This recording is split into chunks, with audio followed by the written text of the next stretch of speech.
ನಾನು ನಿಮ್ಮ ದೀಕ್ಷಾ. ಸೊ ನಿನ್ನೆ ವಿಡಿಯೋ ಕಂಟಿನ್ಯೂ ಮಾಡೋಕ್ಕಾಗಿಲ್ಲ, ಇವಾಗ ಮಾಡ್ತಾಯಿದ್ದೀನಿ. ಬೆಳಗ್ಗೆ ಸ್ಕೂಲ್ಗೆ ಹೋಗಿದ್ದು ಬಂದೆ. ಇವತ್ತು ಸ್ಕೂಲು ಲಾಸ್ಟು, ಇನ್ನೂ 11ನೇ ತಾರೀಕು ಗಂಟ ಇದೆ. ಸೊ ಯಾರೂ ಹೋಗೋದಿಲ್ಲ, ನಾನು ಕೂಡ ಹೋಗೋದಿಲ್ಲ ಅಷ್ಟೇ ಗೈಸ್. ಜಸ್ಟು ಬಂದಿದ್ದ ತಕ್ಷಣ ಡ್ರೆಸ್ ಚೇಂಜ್ ಮಾಡಿಕೊಂಡು ನಮ್ಮಮ್ಮ ದ್ರಾಕ್ಷಿ ಕೊಟ್ಟರು. ದ್ರಾಕ್ಷಿ ತಿಂದು ಅದಾದಮೇಲೆ ನಮ್ಮಮ್ಮ ಸೊ ಶಾವಿಗೆ ಉಪ್ಪಿಟ್ಟು ಮಾಡಿಕೊಟ್ಟಿದ್ರು ನಮ್ಮಮ್ಮ, ಅದನ್ನು ಕೂಡ ತಿಂದು ಸ್ಕೂಲ್ಗೆ ಹೋಗಿದ್ದೆ. ಇವಾಗ ಬಂದಿದ್ದ ತಕ್ಷಣ ನನಗೆ ಎಲ್ಲ ಥರದ್ದು ಆಡೋಕ್ಕೆ ಬರ್ತದೆ. ಇಲ್ಲಿ ಈ ಥರನೂ ಆಡ್ತೀನಿ, ಮತ್ತು ಓಡ್ಕೊಂಡು ಆಡ್ತಾರಲ್ಲ ಅದನ್ನೂ ಆಡ್ತೀನಿ, ಮತ್ತು ನಿಂತಿರ್ತವೆ ಆಡ್ತೀನಿ. ಸರಿ ಬಾ, ದೇವಸ್ಥಾನಕ್ಕೆ ಹೋಗಿ ಬರೋದ. ಯಾಕೆ ದೇವಸ್ಥಾನಕ್ಕೆ? ಯಾವ ದೇವಸ್ಥಾನ? ಅಪ್ಪ ರಾತ್ರಿ ಹೇಳ್ತು 2 ದೇವಸ್ಥಾನ ಕರ್ಕೊಂಡಿದ್ದೀನಿ ಅಂತ. ಒಂದು ನರಸಿಂಹಸ್ವಾಮಿ ದೇವಸ್ಥಾನ, ಯೋಗ ನರಸಿಂಹಸ್ವಾಮಿ ದೇವಸ್ಥಾನ, ಇನ್ನೊಂದು ಅದು. ಅದಕ್ಕೆ ಬೆಳಗ್ಗೆ ಬೇಡ, ನನಗೆ ಎಕ್ಸಾಮ್ ಐತೆ ಅಂದ್ಬಿಟ್ಟು ಇವಾಗ ಕರ್ಕೊಂಡಿರ್ತೀನಿ ಅಂತ. ಬನ್ನಿ ಗೈಸ್, ನಾನು ನಿಮ್ಗೆ ಕರ್ಕೊಂಡಿರ್ತೀನಿ. ಗ್ಯಾಸು ಬಂದಿಲ್ಲ ಅಂತ ಇನ್ನೂ ಗೈಸ್. ಇವಾಗ ದೇವಸ್ಥಾನಕ್ಕೆ ಹೋಗ್ತಾ ಇದ್ದೀನಿ. ನಮ್ಮಮ್ಮ ಮತ್ತು ಅಪ್ಪ.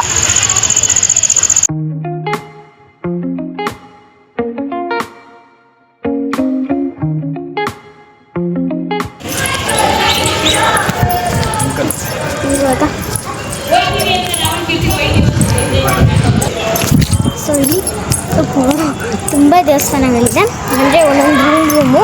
ಆದರೆ ನಾನು ನಿಮಗೆ ತೋರಿಸ್ತಾ ಬರ್ತೀನಿ. ನನಗೆ ದೇವಸ್ಥಾನಕ್ಕೆ ಬಂದ್ವಿ ಫ್ರೆಂಡ್ಸ್. ಈಗ ಇದು ನನ್ನೇಶ್ವರ ಸ್ವಾಮಿ ದೇವಸ್ಥಾನ, ನಮ್ಮ ಮನೆ ಹತ್ರನೇ ಇರೋದು. ಸೋಮವಾರ ತುಂಬ ರಶ್ ಇರುತ್ತೆ. ಬೆಳಗ್ಗೆ ಸಂಜೆ ರಾತ್ರಿ 10 ಗಂಟೆವರೆಗೂ ಬಾಗಿಲು ತೆಗೆದಿರುತ್ತೆ, ಸೋಮವಾರ ಮತ್ತು ಶನಿವಾರ. ಬಂದ್ವಿ, ದರ್ಶನ ಆಯಿತು, ಏನು ರಶ್ ಇರಲಿಲ್ಲ. 6:30 ಆಗಿರ್ಬೋದು, 6:30 ಆಗಿರ್ಬೋದು ಮೋಸ್ಟ್ಲಿ. ಇವಾಗ ಇನ್ನೂ ಕತ್ಲೆ ಆಗಿಲ್ಲ. ಆರಾಮಾಗಿ ದರ್ಶನ ಆಯಿತು. ಕುತ್ಕೊಂಡು ಯಾರೋ ಪ್ರಸಾದನೂ ಕೊಟ್ಟರು, ಬಾಳೆಹಣ್ಣಿನೂ ಕೊಡ್ತಾಯಿದ್ರು, ಅದನ್ನು ತಿಂದ್ವಿ. ತಿಂತವ್ರೆ ನೋಡಿ ನಮ್ಮ ಮನೆಯವರು. ನನ್ನ ಮಗಳು ವೀಡಿಯೋ ಮಾಡ್ಕೊತಾ ಅವಳೆ, ಅವಳಿಗೂ ಪ್ರಸಾದ ಕೊಟ್ಟರು. ಅವಳು ವೀಡಿಯೋ ಮಾಡೋಕ್ಕೆ ಹೋಗಿರಲಿಲ್ಲ, ಅವಳು ಬಂದಮೇಲೆ ಅವಳಿಗೂ ಕೊಟ್ಟರು. ನೆಕ್ಸ್ಟ್ ಅಲ್ಲಿಂದ ಯೋಗ ನರಸಿಂಹಸ್ವಾಮಿ ದೇವಸ್ಥಾನಕ್ಕೆ ಹೋದ್ವಿ. ಇದು ವಿಜಯನಗರದಲ್ಲಿರೋದು, ನಮ್ಮ ಮನೆ ದೇವರು. ನಾವು ಆವಾಗವಾಗ ಹೋಯ್ತಾನೆ ಇರ್ತೀವಿ. ಶನಿವಾರ ಅಂತೂ ತುಂಬ ರಶ್ ಇರುತ್ತೆ ಅಲ್ಲೂ, ಮತ್ತು ಪ್ರಸಾದನೂ ಕೊಡ್ತಾರೆ. ಇವತ್ತು ಸೋಮವಾರ ಆಗಿರೋದ್ರಿಂದ ರಶ್ ಇಲ್ಲ ಅಷ್ಟೇನು. ಆರಾಮಾಗಿ ದರ್ಶನ ಮಾಡ್ಕೊಂಡು ಆರಾಮಾಗಿ ಈಚೆಗಡೆ ಬಂದು ನೋಡಿ ಫ್ರೆಂಡ್ಸ್. ಅಲ್ಲಿ ಒಳಗಡೆ ವೀಡಿಯೋ ಮಾಡೋಂಗಿಲ್ಲ ಅನಿಸುತ್ತೆ, ಅದಕ್ಕೆ ನಾವು ಮೈಸೂರಿಗೆ ಬಂದು 4 ವರ್ಷ ಆಯಿತು. ನಮಗೆ ಗೊತ್ತಿರಲಿಲ್ಲ ಇಲ್ಲಿ ದೇವಸ್ಥಾನ ಐತೆ ಅಂತ. ಯಾರೋ ಹೇಳಿ ನಾವು ಈಗ ಒಂದು 2 ವರ್ಷದಿಂದ ಹೋಗ್ತಾಯಿದ್ದೀವಿ. ತುಂಬ ಚೆನ್ನಾಗೈತೆ ದೇವಸ್ಥಾನ. ನಾವು ನಮ್ಮನೆ ದೇವರಿಗೆ ತುಂಬ ದೂರ ಇರೋದ್ರಿಂದ ಹೋಗೋಕ್ಕಾಗಲ್ಲ. ನಾವು ಇಲ್ಲಿಗೆ ವಾರ ಇಲ್ಲ 15 ದಿನಕ್ಕೊಂದ್ಸಲ ಯಾವಾಗಲೂ ಬಂದೇ ಬರ್ತಾಯಿರ್ತೀವಿ. ನೆಕ್ಸ್ಟು ವಿಶಾಲ್ ಮಾರ್ಟಿಗೆ ಬಂದಿದ್ದು ಫ್ರೆಂಡ್ಸ್. ಹೋಗೋ ದಾರಿಲೇ ಇರೋದ್ರಿಂದ ನನ್ನ ಮಗಳು ಬಮ್ಮ ಅಂತ ಹಿಂಸೆ ಕೊಟ್ಟಳು, ಆದರೆ ಏನೂ ತಗೊಳ್ಳಿಲ್ಲ. ಮೊನ್ನೆ ತಾನೇ ಡಿ ಮಾರ್ಟಿಗೆ ಕರ್ಕೊಂಡೋಗಿ ನಮ್ಮ ಮನೆಯವ್ರಿಗೆ 800 ರೂಪಾಯಿ ಕತ್ರೆ ಹಾಕಿದ್ದೀವಿ. ಅದರಿಂದ ಏನೂ ಬೇಡ ಸದ್ಯಕ್ಕೆ, ಬರೀ ನೋಡ್ಕೊಂಡು ಹೋಗೋದ ಅಂತ ಅಂದ್ಬಿಟ್ಟು ಬಂದು. ನಾವು ಆಲ್ವೇಸ್ ಇಲ್ಲಿಗೆ ಯಾವಾಗಲೂ ಬರ್ತಾನೆ ಇರ್ತೀವಿ. ಆಲ್ಮೋಸ್ಟ್ ನಮ್ಗೆ ಇಲ್ಲಿ ಎಲ್ಲ ಐಟಮ್ಸು ಇಷ್ಟ ಆಗುತ್ತೆ. ಮೊನ್ನೆ ಡಿ ಮಾರ್ಟ್ಗಿಂತ ನಮಗೆ ಇಲ್ಲೇ ತುಂಬ ಇಷ್ಟ ಆಗೋದು.